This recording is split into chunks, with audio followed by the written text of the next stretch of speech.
The Pokemon franchise is one of the biggest in gaming history, creating a massive fan base and a cult following of Poke trainers and Pokemasters right across the world. And it's inspired cosplay from its iconic characters that have become a part of modern pop culture. Now, the franchise recently released Pokemon Go, and it blew everything else out of the water. So in this episode, we'll take a look at some shocking facts on Pokemon Go.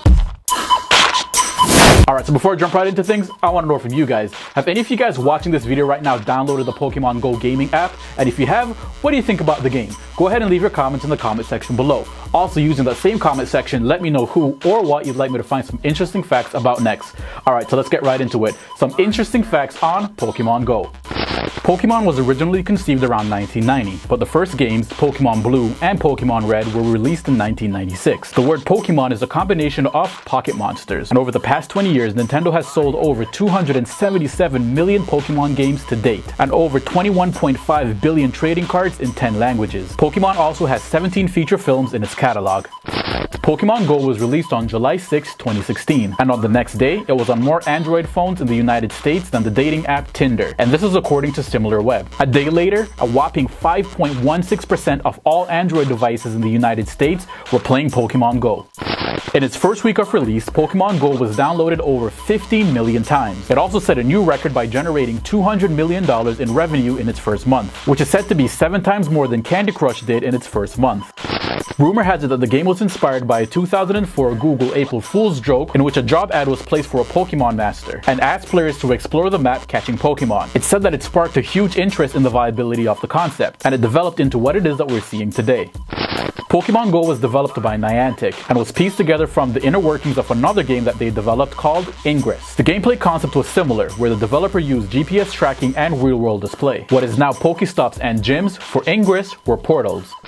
There's a lot of concern and even conspiracy theories over the security and privacy issues with Pokemon Go. The game uses and stores GPS location data, and the users must agree that the Pokemon Company reserves the right to share this information with third parties. Not only can the user's device be located generally or precisely, but the gaming app also has access to your camera, user data, contacts, and network connections. And by logging in with Google, you automatically grant access to all your Google-related information, including emails and Google Docs. So in reality, the developer can use your information how it is that they wish. The license agreement clearly states that the location data may be provided to law enforcement if the need arises. Yeah, I can hear those conspiracy theories swirling right now. But really though, having access to that kind of information is kind of scary, don't you think? Pokemon Go is ranked as one of the top exercising apps at this point, though the game was just released. The game keeps its players walking a lot, which means that people are getting a lot of exercise just by playing the game. Psychologists also claim that the game seems to have a positive effect on those people suffering from anxiety and depression, as the game forces you to leave the confines of your own space and get out there and experience the outdoors and interact with other people. On July 10, 2016, a Missouri police report stated that 4 teens used the geolocation option to anticipate the location and level of seclusion of unwitting victims, while there are other reports of thefts and armed robberies across the country, all tied to the game.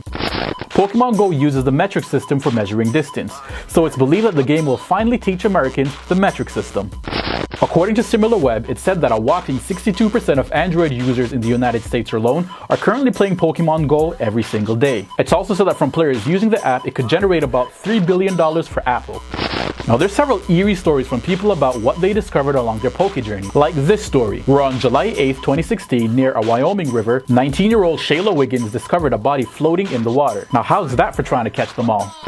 People have been taking advantage of the Pokemon Go craze by creating some interesting side hustles out of it. Now, a couple weeks after the game's release, Craigslist ads started popping up, advertising services for driving around Pokemon Go players, as they journey from place to place without them having to actually walk. Now, that's pretty clever. Uber Pokemon.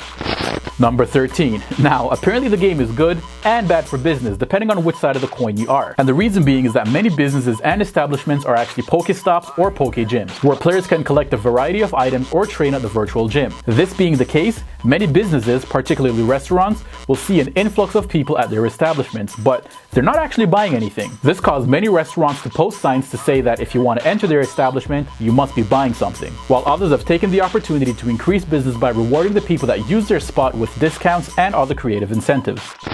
Pokemon sales and licenses alone have resulted in Nintendo earning an astounding $60 billion in revenue as of January of 2016. And there's also rumors that they're planning on using that money to reinvest into the business to create more games that utilize augmented reality. And this idea might be integrated into their new upcoming video video game console, Nintendo NX. And just like that, there goes another episode. So if you enjoyed this video, go ahead and please share it with your friends. Give this video a thumbs up, leave your comments below. And if you're new to this channel, do me a big favor and smash the subscribe button. And if you guys want to go ahead and check out www.theyoutubebuzz.com, click on the store button where you can then purchase your very own YouTube Killed TV t-shirt.